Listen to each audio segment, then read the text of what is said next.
Bienvenidos a un evento más de la comunidad de Avanet. A continuación, nuestro compañero Esteban Beltrán, miembro de la comunidad, nos va a compartir sus conocimientos sobre preprocesadores CSS con LESS CSS. No olviden de seguirlo en su cuenta de Twitter como Academo.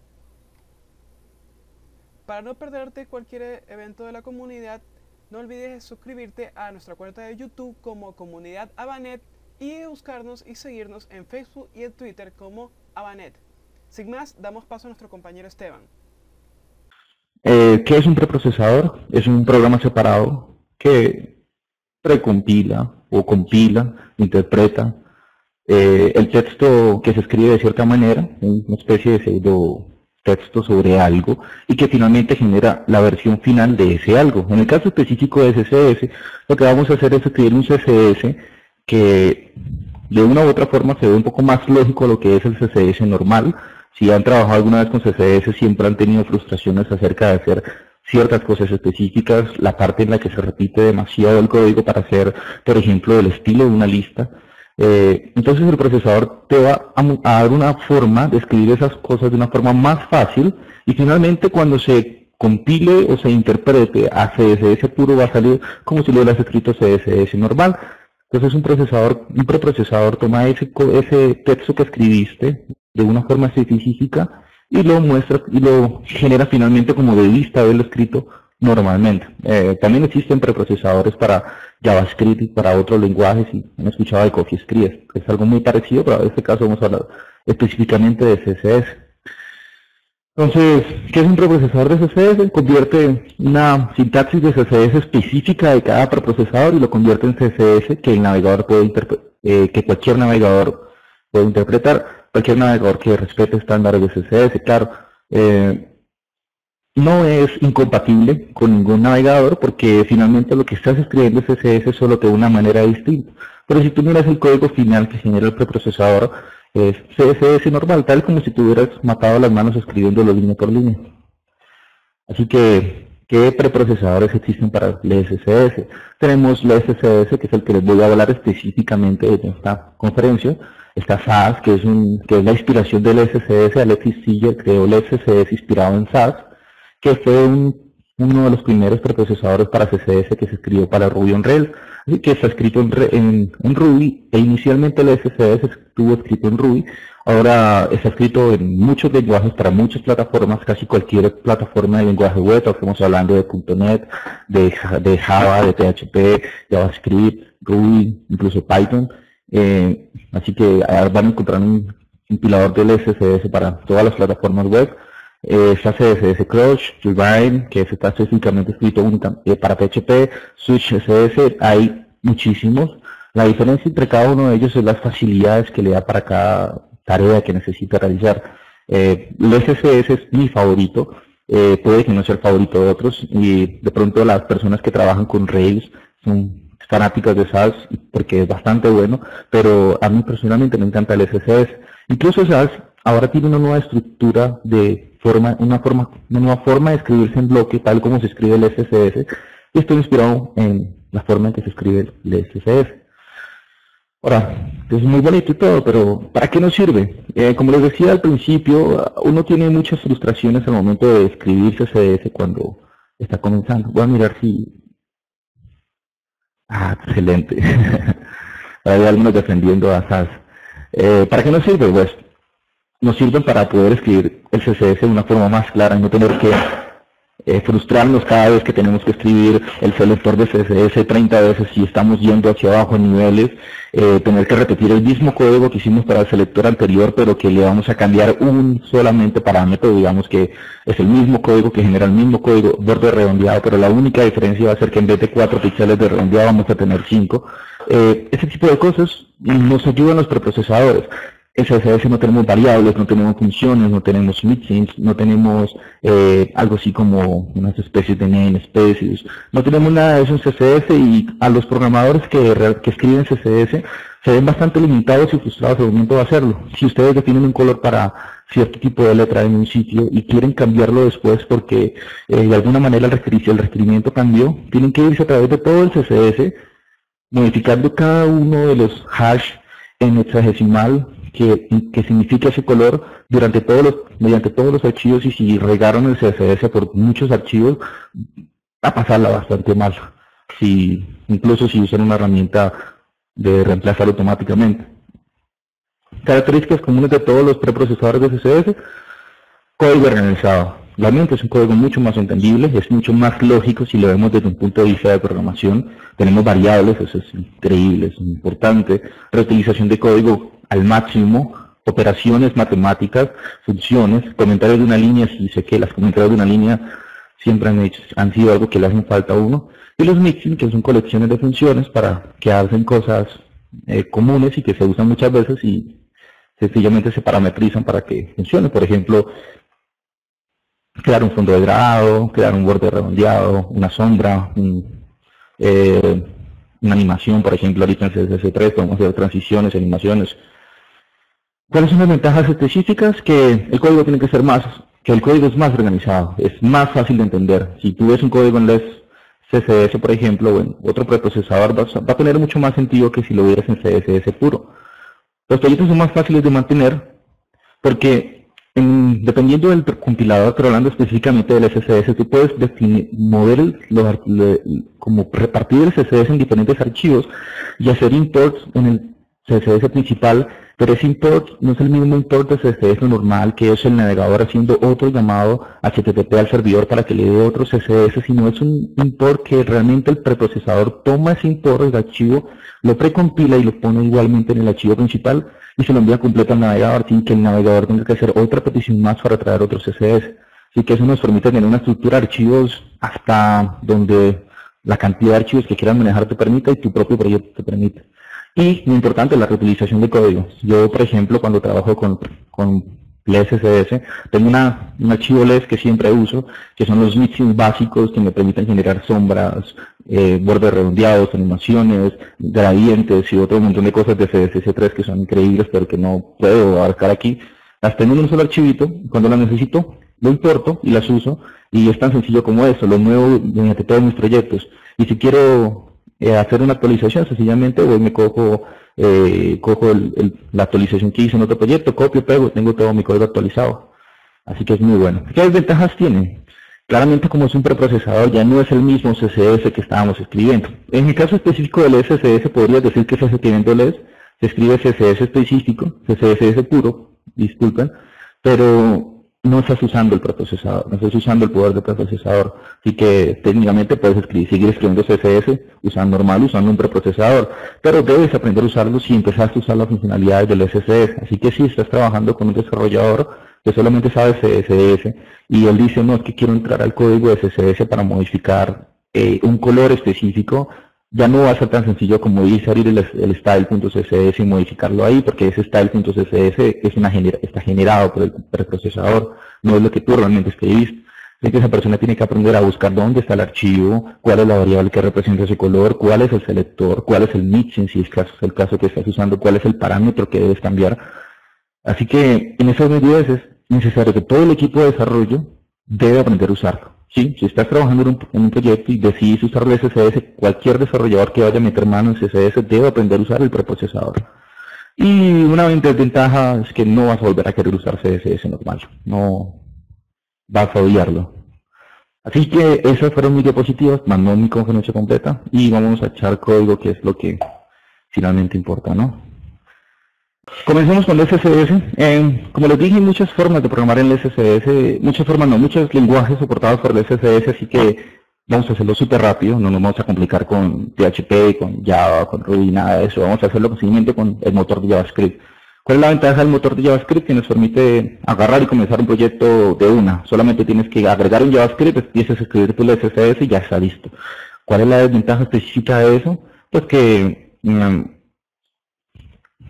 tienes que, esto no es usable para producción, porque ¿qué pasa cuando usas el motor de JavaScript? Tú realmente lo que incluyes es un archivo LES que el navegador no carga y tampoco interpreta. Así que cuando JavaScript se ejecuta, primero tienes que JavaScript ejecutarse, correr un main, ir a buscar los llamados archivos LES, buscar esos LES, cargarlos por Ajax, tomarlos, interpretarlos y luego sí, renderizarlo. En ese proceso, que puede tomarse, dependiendo del tamaño del LES, puede tomarse unos 50, 60, 70, 100 milisegundos más, hasta incluso un segundo completo, dependiendo de lo que escribas.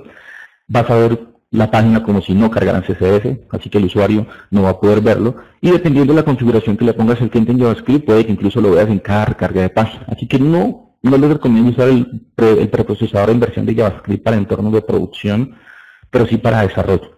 Cuando yo lo quiero mover a entornos de producción, hay dos opciones. Una, o usa la misma herramienta que tiene el preprocesador, y es coger un .ls y convertirlo a CSS por consola, y luego ya en producción haces llamados al CSS que generaste en consola, cosa que es un paso más que no es necesario para mí, a mi parecer. O te busques el procesador escrito en el lenguaje de tu aplicación y haces un pequeño script de caché, o incluso si estás trabajando con un framework, lo más probable es que ya haya un componente que funcione para el CSS, lo que es PHP, G, Symfony, CodeIgniter, FEM, todos ellos ya tienen plugins para el CSS. Estoy hablando de PHP porque yo soy PHP y el que diga lo contrario se las ve conmigo. Pero igualmente para muchos frameworks en otros lenguajes existe un componente ya escrito para eso. Y lo que haces es que cachea, él toma el CSS, lo interpreta, lo cachea, lo pone en un CSS, y si cada vez que tú modificas el .ls, lo recompila, y si no lo has modificado, sigue sirviendo al servidor el CSS que ya está precompilado. Así que no tienes que complicarte con comandos de consola. Esta es la versión de servidor y es la versión recomendada para producción, para desarrollo. Les recomiendo usar el JavaScript, pero si ya se pasaron a la extensión de su navegador, sigan ahí con eso, porque el manejo de caché les va a ayudar.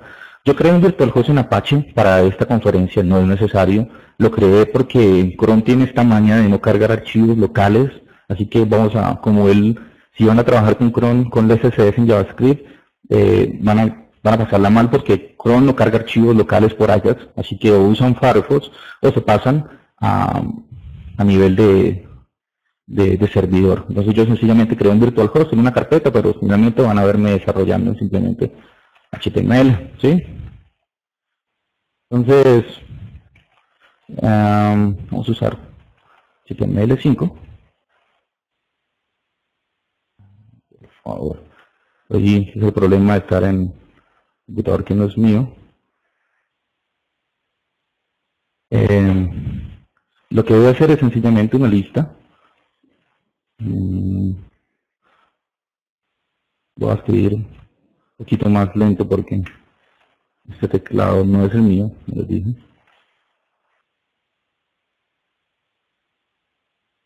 Y lo que tengo aquí es una lista normalita como la conocemos. Eso es todo lo que voy a hacer en este ejemplo, porque no tengo mucho tiempo para la conferencia, pero me va a alcanzar a mostrarles un poquito. Una otra cosa que les voy a mostrar, lo voy a hacer de una vez aquí. Es un botoncito muy bonito, ¿sí? No hace nada, sencillamente este es mi botón. ¿Sí? Es todo lo que hace. Entonces, déjenme cerrar por aquí estas cositas. Me preguntan en cuanto al performance. No hay diferencia. No hay diferencia. Si usas el motor de JavaScript, sí vas a ver una diferencia, porque lo que ya les expliqué acerca del proceso de procesamiento por el lado de JavaScript. Pero si estás usando por el lado del servidor, es igualito que escribir ese CSS específico, ¿sí? Es lo mismo. Finalmente generas un CSS, lo sirves al navegador, el navegador lo interpreta como si fuera CSS normalito, ¿sí? Así que no hay un cambio de performance. Ya si escribes un CSS de 1 millón de líneas de código, el procesador se tomará sus segunditos para precompilarlo, pero después de precompilarlo ya cacheado no hay cambio, ¿sí?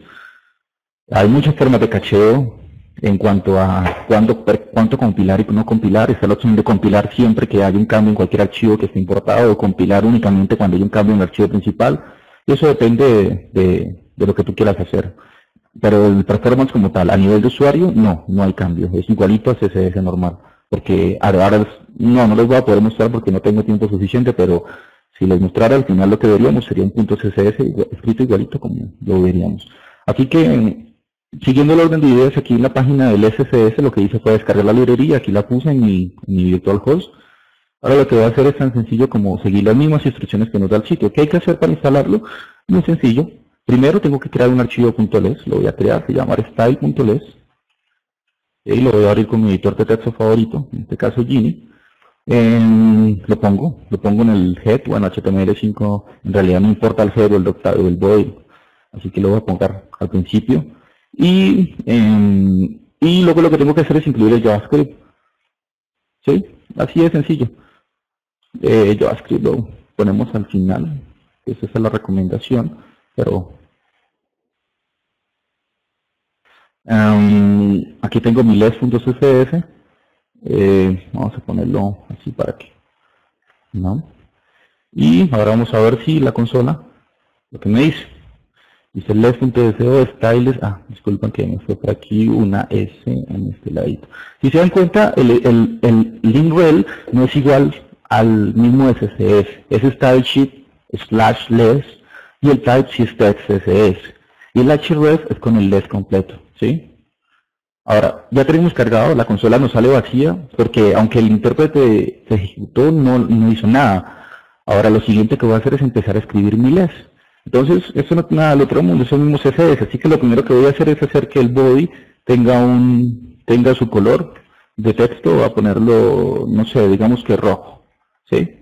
Y aquí tenemos nuestro rojo, ¿sí? Fíjense que modifiqué el archivo .les y aquí se ejecutó. Ahora, tengo varias opciones, por ejemplo, la librería no necesita parámetros, pero ustedes pueden configurar sus parámetros, hacen diferentes cosas, tendrían que leerse la documentación completa para saber qué hace, pero pueden definir, por ejemplo, que muestre salida de consola, que les muestre los errores, cosas más específicas. No lo voy a hacer ahorita para que sea más rápido.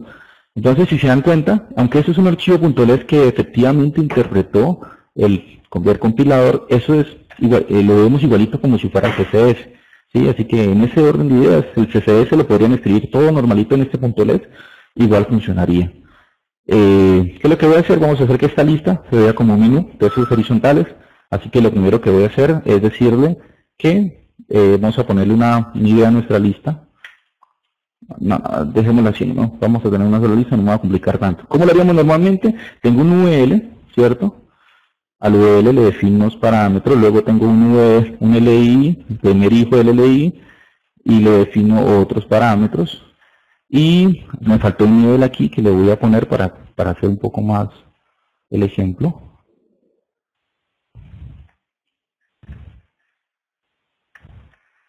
Y dentro del LI finalmente tengo una, ¿sí? Ya muchas veces, si han programado en CSS, ya se han encontrado haciendo esto muchas veces, ¿sí? Entonces digamos que yo lo único que voy a hacer es que el color de esto va a ser negro de los enlaces, que el text decoration, que es el decoration, no va a tener el LI, digamos que va a ser un display inline block para que floten hacia un ladito, y al UL le vamos a quitar el padding para que quede todo hacia la izquierda. Y esa sería la forma más sencilla de hacer un menú, de esta manera. Pongámosle un fondo negro al LI para que funcione, un color blanco al enlace y un pequeño margen que se forma solo por el inline block, ¿sí? Y si le decimos un display block a podemos ponerle un pequeño margin, un pequeño padding para que se vea más bonito, un padding de 5 píxeles. Y esta es la forma más normal de escribir un menú de esta manera en CSS. Ahora vamos a hacer lo mismo con les CSS. Así que comencemos con el UL, que viene su padding, y lo que voy a hacer es que las reglas del LI las voy a poner dentro del mismo UL, como si fuera UL LI usando la jerarquía. Y las reglas de las voy a poner dentro del LI siguiendo la misma jerarquía. Así que acabo de escribir el mismo código, pero usando el SCS. Fíjense que tengo una jerarquía, el elemento padre, el elemento hijo, el elemento nieto, y puedo seguir con tantas jerarquías hacia abajo como necesite. El resultado es exactamente el mismo, porque el precompilado, el procesador está funcionando. Aquí tenemos nuestro CSS, nuestro les.javascript. Entonces, si se dan cuenta, el resultado es exactamente el mismo, ¿sí?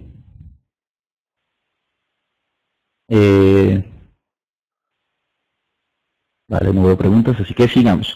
El resultado es exactamente el mismo y lo que acabamos de hacer sencillamente es usar lo más básico del SSS, que es usar una jerarquía. Se dan cuenta que nos ahorramos un montón de código al tener que escribir el selector UL, LI, A, ¿sí? Ahora, en este caso, por ejemplo, no estoy usando el selector de hijo inmediato, así que si yo quisiera salutar al hijo inmediato, aquí en LS existe algo parecido al TIS, pero que se puede usar dentro de los atributos del mismo elemento padre. Entonces, por ejemplo, si uso el ampersand y pongo el mayor que, este ampersand es como llamar al mismo padre. Así que estoy diciendo este mismo dentro del primer hijo, ¿sí?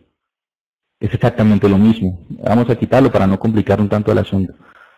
Ahora, digamos que estamos trabajando con esto. Yo quiero configurar mis variables para poder cambiar los colores del mismo. Así que primero, digamos que black es mi 000, que white es FFF, que no sé, yo no sé más colores en hexadecimal, no, así que me voy a ayudar de GIMP.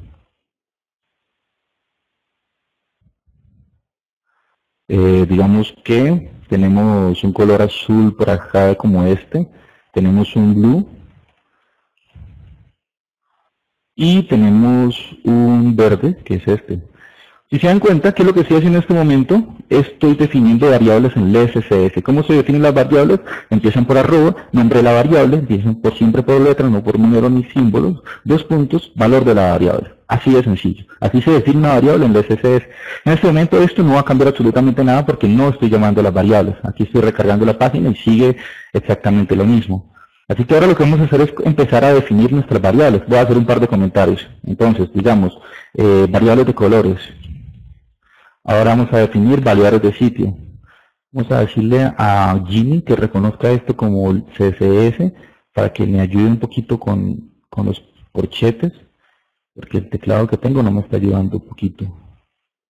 Ahora tengo que encontrar dónde se pone. Regálame un segundo, por favor.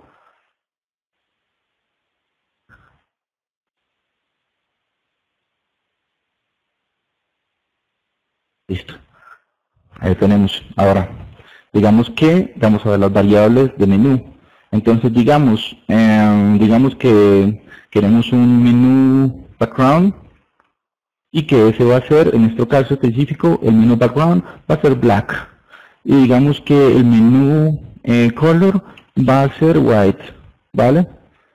Así que vamos a reemplazar los valores que tenemos hexadecimales aquí en el background y digamos que ahora estos va a ser un background, no va a ser numeral 000, va a ser menú background y el color de esto va a ser, en vez de numeral SFS que es blanco, va a ser menú color y tenemos exactamente el mismo resultado porque lo que hace el preprocesador es tomar el valor de la variable de aquí. Él te pregunta por menú background, así que la busca aquí, luego que la busque aquí, se da cuenta que se asigna otra variable, entonces la busca aquí, finalmente pone el color de la variable final. Si yo quiero simplemente cambiar el color del menú del fondo o el color del menú, vamos a decirle que el color de background es blue y el color es green. Y solamente con esto ya tengo cambios en nuestro CSS. Imagínense programar sencillamente los colores de las variables y si tú tienes un sitio completo con 3000 líneas de CSS, no tienes que irte por todo el CSS cambiando valores hexadecimales. Eso aplica, las variables aplicas para píxeles, porcentajes, aplica para valores, incluso tienen funciones matemáticas en las que puedes asignar variables. Así que las posibilidades están hasta el cielo. El cielo es el límite.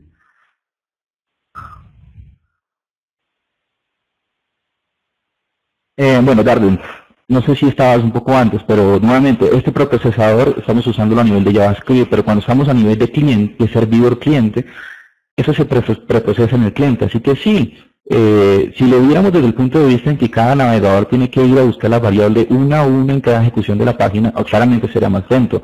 Pero si estamos hablando en que se va a cachar en el servidor y el servidor se va a encargar de preprocesar eso una sola vez y luego servir el CSS puro, si viéramos la salida de esto como CSS normal, y el CSS que yo escribí al principio, que empecé a escribir el código, exactamente igual, solamente que con los valores de las variables ya pegados. Es decir, esto finalmente generaría el LIL, el LUL, el LLI. Incluso voy a ver si consigo en la página del SSS. Vamos a ver si conseguimos un un intérprete online del SCS y les puedo mostrar cómo lo muestra.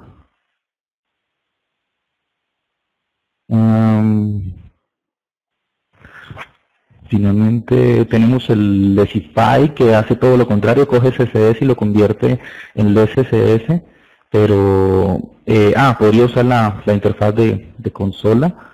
Vamos a bajarla y les muestro. ¿Sí?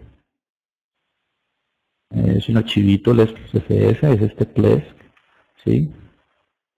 Que me puedo ir a consola, solo estoy, le digo ./plesk, SCS, no, está el .les, está el .css, qué pena, tengo que agregar el intérprete, si no claramente no va a funcionar. ¿Sí? Veamos, voy a borrar esto porque ya no lo voy a volver a usar, solamente era para contestar la pregunta de Darian. Veamos el CSS que generó el intérprete usándolo por consola, que sería la forma en que finalmente lo envía el navegador. Que no, disculpen, es este otro. Y si lo vemos, es el mismo CSS que hubiéramos escrito a mano. No hay variedad de jerarquía, es CSS tal y como si lo hubiéramos escrito nosotros mismos con nuestras propias manos. ¿Sí? Así que si lo vemos es una cosa muy sencilla. ¿Sí? Muy fácil porque en un lado escribimos de una forma lógica y en el otro lado escribimos de una forma, del otro lado tenemos una salida normal, como CSS normal. Esto que tenemos aquí es finalmente el preprocesador lo va a convertir en esto. Esto es lo que se envía al navegador, no usando la librería, el compilador en JavaScript, ¿no? Esto estamos hablando a nivel de servidor, solamente que estoy usando el JavaScript nuevamente por asuntos de tiempo, no tenemos a usar el compilador de PHP. Bueno, voy a borrar esto porque vamos a seguir usando sencillamente el de JavaScript. Ahora, siguiente punto, mixins. Tenemos normalmente funciones que hacen algo. Vamos a hacer un botoncito muy bonito. A mí me gusta mucho CSS3Me porque es muy fácil de usar. Y digamos que quiero una función que me genere el borde radio de algo. Así que lo que yo puedo hacer es crear un mixin que es como declarar una clase donde le digo que se llame round border y le paso esto. ¿Y qué estoy declarando ahí? Es una especie de función, pero fíjense que empiece por punto. Ahora, digamos que lo que yo quiero hacer es que este A solito que tengo aquí abajo le voy a poner un ID que se llame button. Así que vamos a decir que los A con ID button ahora en adelante van a usar este CSS. Ojo lo que estoy haciendo. Ahora solo estoy simplemente poniéndole esto.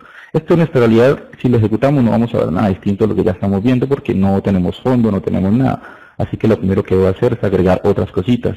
Vamos a poner un display block, vamos a poner un background en negro, ¿sí? Un color en blanco, un padding de 10 píxeles para que se vea y un font size de, digamos que de 1.5 bien para que sea un poco más grande. Así que aquí lo que vamos a tener es un botón redondo, ¿sí? Y vamos a ponerle un width de 100 píxeles para que se nos salga. Bueno, no quiero más para que no se nos ponga tan pequeñito. Yo, la verdad, listo. Tenemos el botón redondo, quitámosle el text decoration para que no nos salga subrayado. Y pongámoslo de 300 píxeles para que nos salga completo. ¿Listo? Tenemos un botoncito redondo, digamos un text saloon en el centro. Y si yo lo que quiero hacer es otro botón igualito, otro botoncito normal, entonces vamos a cambiarle el ID por una clase. Y vamos a copiar este botón, este es mi otro botón bonito, ¿cierto? Y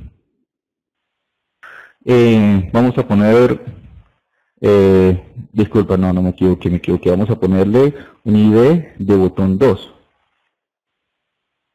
Y yo lo que quiero es que sea exactamente igual que el botón 1, pero vamos a cambiarle ciertas cositas, ¿sí? Como por ejemplo el background va a ser red en lugar de negro, el padding, la letra va a ser de un IM y el padding va a ser de 15 píxeles, va a ser un botón más grande, pero, ¿sí?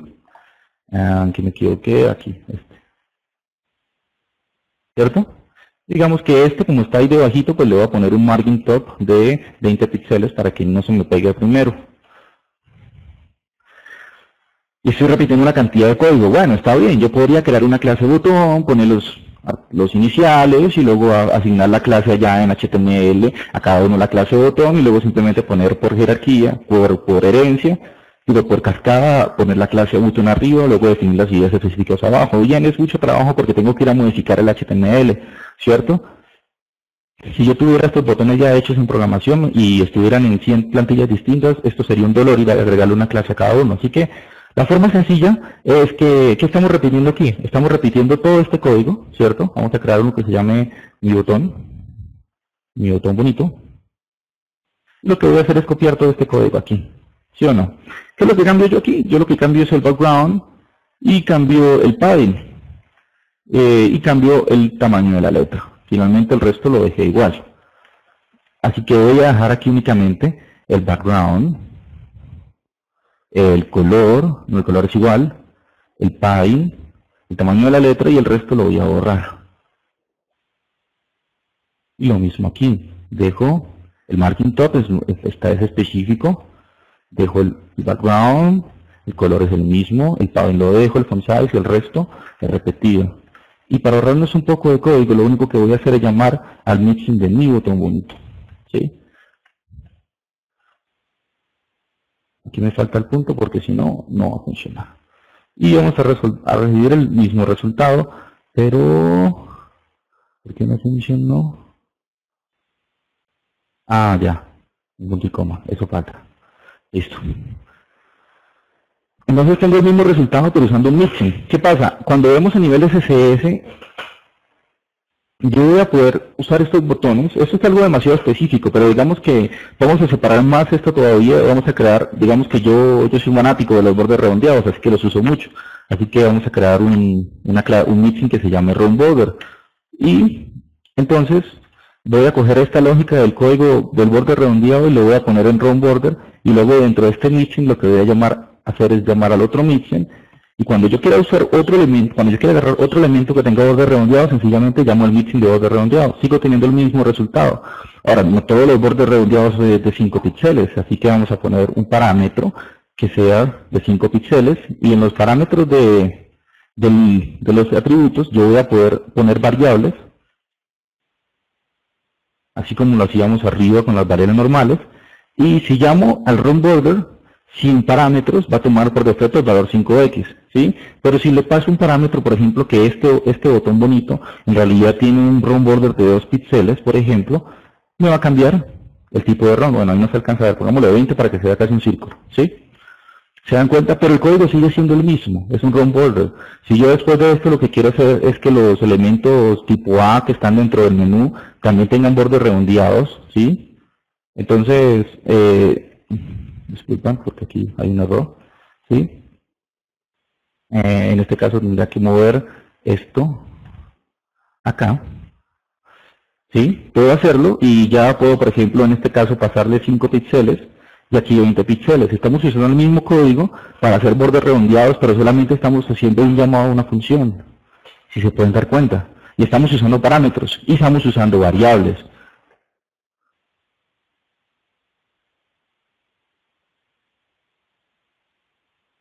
De la visibilidad de las variables, siempre tenemos el asunto del scope, cuál es la visibilidad de las variables en LES. Tenemos el mismo asunto, tenemos variables globales, variables de mixes y variables de namespaces. Pues creo que no voy a alcanzar a hablar de los namespaces porque estamos cortos de tiempo.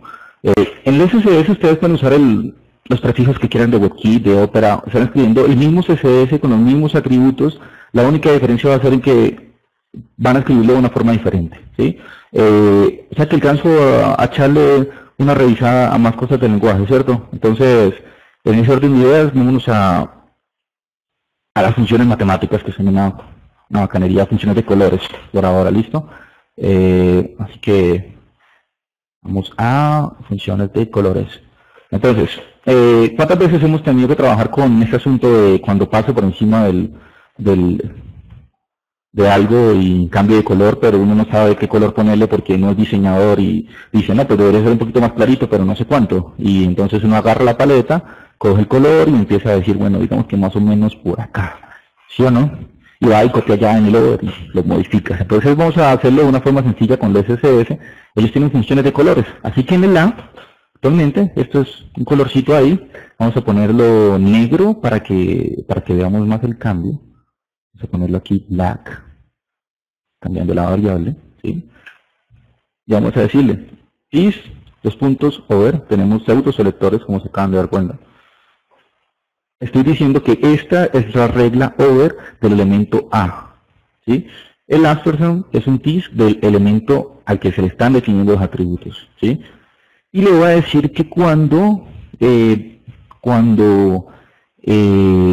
sea over, ¿cierto? Entonces le vamos a decir que el color va a cambiar a, bueno, digamos que vamos a hacer de un poco más oscuro, vamos a decirle que sea un poco más oscuro, un darken del color actual del menú color, ¿sí?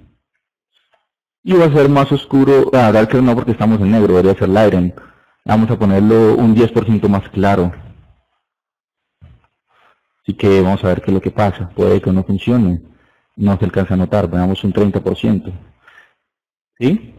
Y se dan cuenta que él automáticamente calculó el color en base al color inicial que estaba en una variable que estaba también definida y le dijimos que sencillamente hiciera más clarito el color un 30%, y no solo tenemos funciones de claridad, tenemos funciones también que trabajan con la saturación del color, más saturado, desaturado, con más luz, con menos luz, varias funciones que tendrían que revisar la documentación oficial del SCS, que es la que tengo aquí a la mano, ¿sí?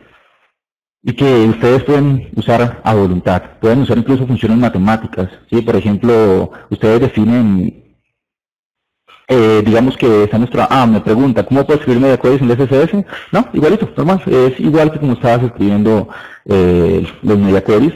El intérprete sabe que estás escribiendo un media query y no va a crear un CSS raro, ¿sí? Lo que va a hacer es poner el media query como debe funcionar y ya las reglas internas del media query, ahí sí esas sí les va a aplicar el precompilamiento, ¿sí? ¿Cómo lo aprovechas para el responsive design? ¿Sabes que es algo muy bacano? Que es muy bacano trabajar con el SSS a nivel de servidor con responsive design. Porque digamos que tú estás trabajando,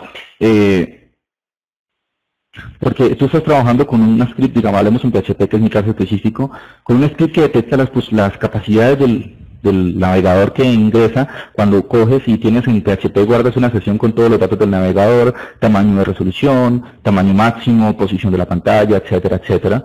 Y tú lo que quieres hacer es que el padding de la página varíe en base a la cantidad de width. Entonces tú lo puedes hacer con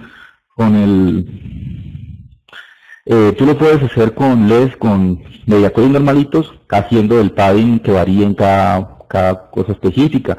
O tú podrías, por ejemplo, pasar una variable por PHP diciéndole cuál es el padding específico que quieres para esa resolución, cuál es la ventaja. Tú podrías, por ejemplo, crear un sistema donde el mismo usuario pueda modificar su propio CSS y que tú lo que hagas es darle parámetros al compilador del SCS para que cuando él genere el CSS use los parámetros que les pasas por PHP. Quiere decir que estas variables que estoy usando aquí en el SCS y que estoy definiendo desde el principio, podría definirlas desde las opciones del precompilador de mi lenguaje. Si estoy trabajando con PHP, le puedo decir al objeto del precompilador del SCS que me defina estas variables. Entonces, si yo desde PHP al precompilador del SCS le digo que el black no es numeral 000, sino es un color un poquito más clarito que el negro, como le gusta a los diseñadores, lo puedo hacer. Y si yo le doy la opción al menú al usuario en que vaya a su perfil y modifique el color, cuál es el color del texto para él y lo cambie con un selector de color como este, lo seleccione,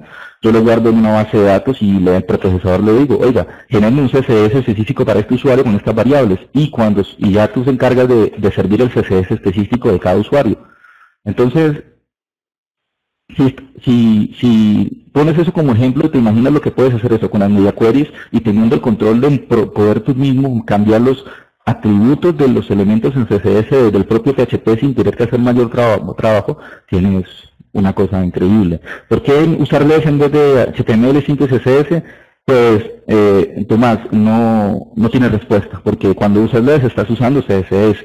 El LES es una forma de generar el CSS, así que si tú usas LES con HTML5 es lo mismo que si estuvieras usando HTML5 con CSS. Finalmente con LES genera CSS, así que no hay diferencia. La diferencia está en que te pierdes de todas esas opciones bacanas que tiene LES. Sí, se pueden pasar valores con JavaScript si usas el motor de JavaScript. Pero lo que les dije al principio, no les recomiendo usar el motor de JavaScript en producción porque incluso en este caso que estoy trabajando local, no sé si les alcance a dar la velocidad del meeting, pero yo alcanzo a ver un momento muy pequeñito en el cual veo el HTML sin estilo y luego en una fracción de segundo se pinta el estilo, ¿sí? Entonces, eso no es bueno en desarrollo, eso no funciona bien, así que no lo recomiendo usar, pero sí puedes pasar para con JavaScript. Incluso lo bacano del motor de JavaScript es que tú puedes tener tus media queries usando funciones JavaScript. Entonces, por ejemplo, tú le puedes decir que tú puedes hacer que el CSS se modifique a voluntad en base a funciones JavaScript. En cuando pase una función específica de JavaScript, modifiques el CSS sin